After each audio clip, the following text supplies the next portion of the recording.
दोस्ती का हाथ आगे बढ़ा रहे हैं। वो दोबारा एनडीए को जिंदा करने की कोशिश कर रहे हैं। आंध्र प्रदेश में कहीं चंद्रबाबू नायडू से बात हो रही है, पंजाब में कोशिश की जा रही है कि अकालियों को वापस लाया जाए, महाराष्ट्र में शिवसेना के साथ बात।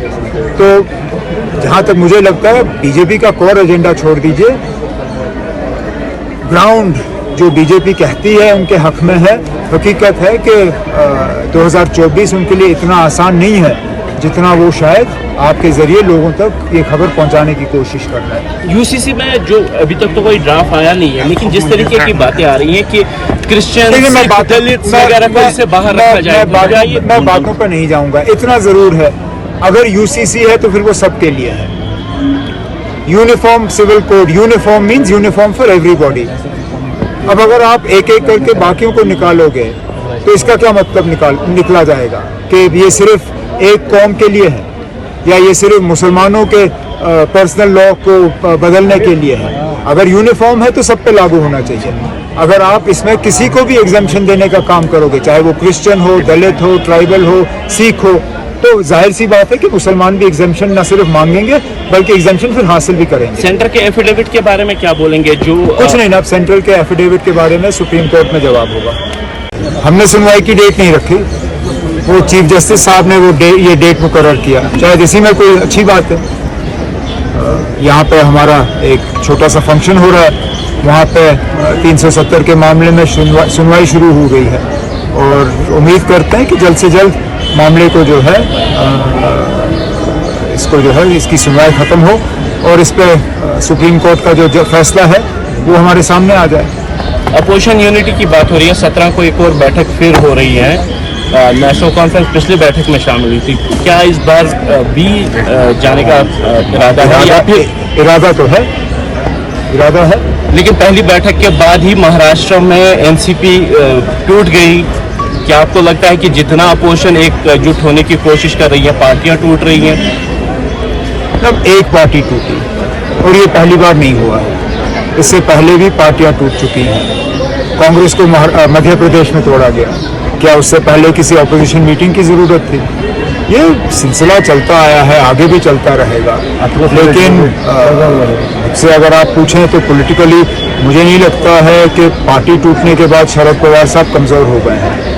उल्टा मुझे लगता है कि वो और ज्यादा मजबूत हो और खासकर जिस तरह के बयानात आए अजीत पवार साहब की तरफ से, जो उन्होंने शरद पवार साहब की उम्र को लेके बात की और कहा कि इससे पहले उनको रिटायर हो जाना चाहिए था।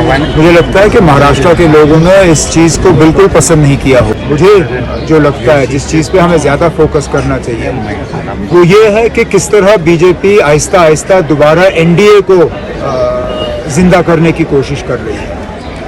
ये इस बात का सबूत है कि बीजेपी को कहीं ना कहीं लगता है कि ग्राउंड उनके हक में नहीं है। नहीं तो मुझे बताइए, पिछले 5-8 सालों में लगातार बीजेपी की कोशिश रही कि एलाइज को दूर किया जाए। कहीं पे भी उन्होंने दोस्ती नहीं निभाई, एक एक करके उनके दोस्त उनसे हट गए और सबसे पुराने दोस्त, चाहे शिवसेना हो, चाहे अकाली दल हो, चाहे और भी पार्टियां हो। आखिर क्या बदला है कि बीजेपी की अब मजबूरी बनी है कि वो दोबारा दोस्ती का हाथ आगे बढ़ा रहे हैं, वो दोबारा एनडीए को जिंदा करने की कोशिश कर रहे हैं। आंध्र प्रदेश में कहीं चंद्रबाबू नायडू से बात हो रही है, पंजाब में कोशिश की जा रही है कि अकालियों को वापस लाया जाए, महाराष्ट्र में शिवसेना के साथ बात। तो जहाँ तक मुझे लगता है बीजेपी का कोर एजेंडा छोड़ दीजिए, ग्राउंड जो बीजेपी कहती है उनके हक में है। हकीकत है कि 2024 उनके लिए इतना आसान नहीं है जितना वो शायद आपके जरिए लोगों तक ये खबर पहुंचाने की कोशिश कर रहा है। यूसीसी में जो अभी तक तो कोई ड्राफ्ट आया नहीं है, लेकिन जिस तरीके की बातें आ रही हैं कि क्रिश्चियन दलित वगैरह को इससे बाहर रखा जाए, मैं बातों पर नहीं जाऊंगा। इतना जरूर है, सिलसिला चलता आया है, आगे भी चलता रहेगा। लेकिन मुझसे अगर आप पूछें तो पॉलिटिकली मुझे नहीं लगता है कि पार्टी टूटने के बाद शरद पवार साहब कमजोर हो गए हैं। उल्टा मुझे लगता है कि वो और ज्यादा मजबूत हो और खासकर जिस तरह के बयानात आए अजीत पवार साहब की तरफ से, जो उन्होंने शरद पवार साहब की उम्र को लेके बात की और कहा कि इससे पहले ही उनको रिटायर हो जाना चाहिए था। मुझे लगता है कि महाराष्ट्र के लोगों ने इस चीज़ को बिल्कुल पसंद नहीं किया होगा और नतीजे आपके सामने आएंगे जब लोगों को वोट देने का मौका मिलेगा।